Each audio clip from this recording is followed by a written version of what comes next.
I am back, and today I have two homes that I'm going to show you their Christmas makeovers, well, their Christmas decor added to the home, as well as I told you I'm going to show you the makeover of the chairs in the dining room.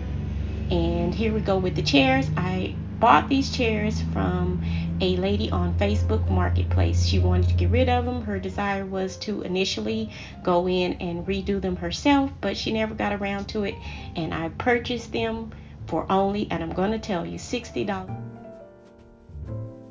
Still of a deal, but yes, they did require a lot of work, and that for me is okay because I delight in the process of seeing the beauty come back out of something that is going to be discarded. So first, of course, you are going to go in and remove all of the previous fabrics and trims from the chair, which is what I'm doing first.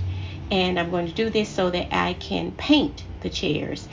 At first I thought about keeping the black because it is very elegant, and they are French country style chair. They are actually from the brand Foyer, and the body of the chair is in excellent condition, but as you can see here, the upholstery definitely needs to be replaced.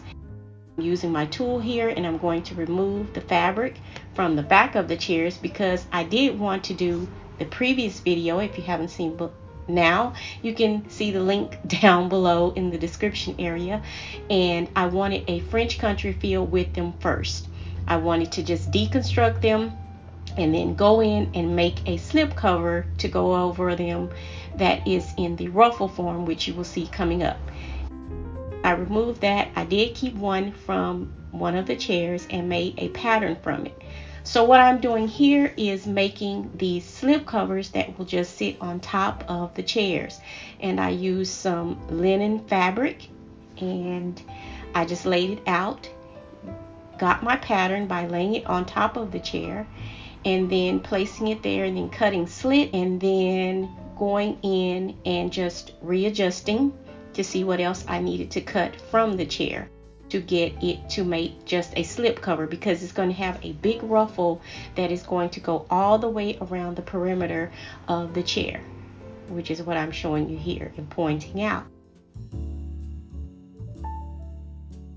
Once that is done, I'm going to continue to cut out each pattern for all 4 chairs, which is 4 that I purchased.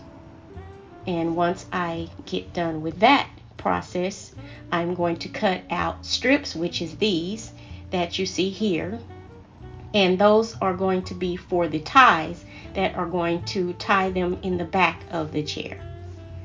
And I'll take them, of course, to my sewing machine and give them a run through, and then I have to take the fabric again, place it back on top of the chair, because as you can see, it has very square or sharp edges, and what I wanted to do was round that out a bit. So I'm giving it a dry fit, rough fitting, and I'm just showing you how it's going to be pulled to the back once I add the ties on this part here, and the ruffle will be in the middle there. So as you see here, I'm going to commence to cutting around it again, giving it a bit of a oval shape around the edges of the fabric, and that just gives it a more free-flowing, feminine feel with the ruffles once I do add that along the fabric. And also to shape it up here because it is excessively long, as you can see, because again it was a rough fit for the chair. And then once I do that, I'm going to take the chair back home, because you could see it's in my shop and I was after hours and I was working on it. So I'm going to take it back home to my other shop, and then I'll get ready to paint. So I use a little container when I'm using chalk paint, because I'm painting it with chalk paint, and I like to use water, and that keeps the paint moving freely because it does dry very quickly, which is something that I love about chalk paint.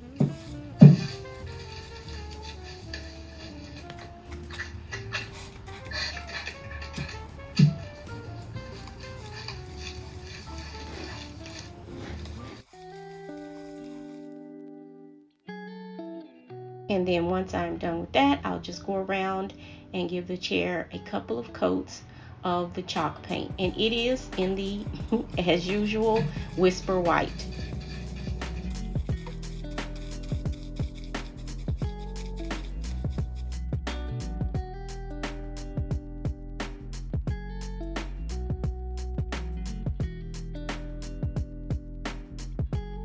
Now with this painting process, you are again going to have to go over it several coats. You can prime it and that will alleviate some of the coats, but I only did 2 coats of the chalk paint along the entire chair.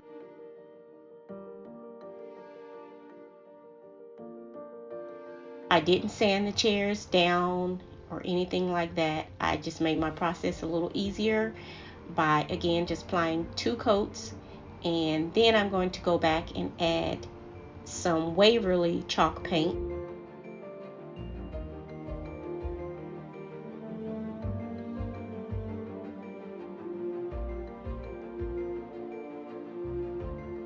In a chocolate color, and you'll see that in another upcoming video.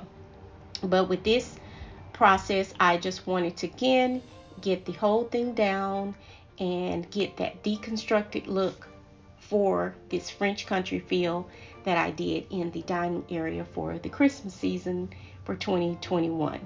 I also used some little sponges, and that's just to dab on the paint, as you will see in the finished look. Now stay tuned to the end of the video and you will see my 2 client home makeovers that I did for the Christmas holiday season.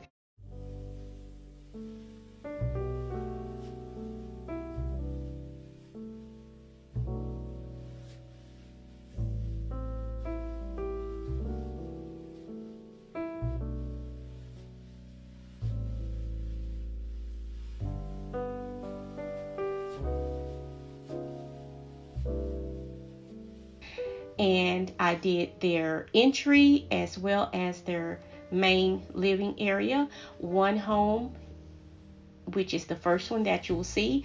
I am very thankful for both of my clients on this day that I am featuring on the video, which I did a couple of more, but I am featuring these here. I had the opportunity to add them to a video as they said it was okay to do, and I appreciate and am so thankful for the opportunity. Again, as always, go in someone's home and to do any type of decor and design in their homes. I am just so very thankful and very pleased that they will look to me to do this. And also with this couple, you can check them out at Greater Mount Olive Baptist Church, and that is in Dallas, Texas.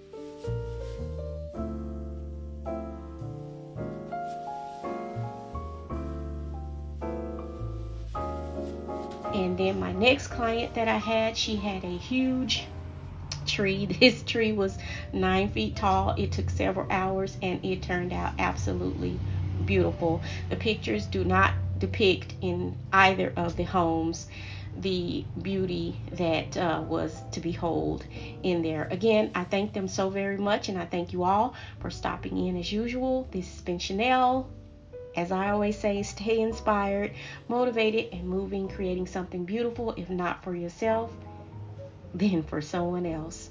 Happy holidays, and I'll see you all for the next one.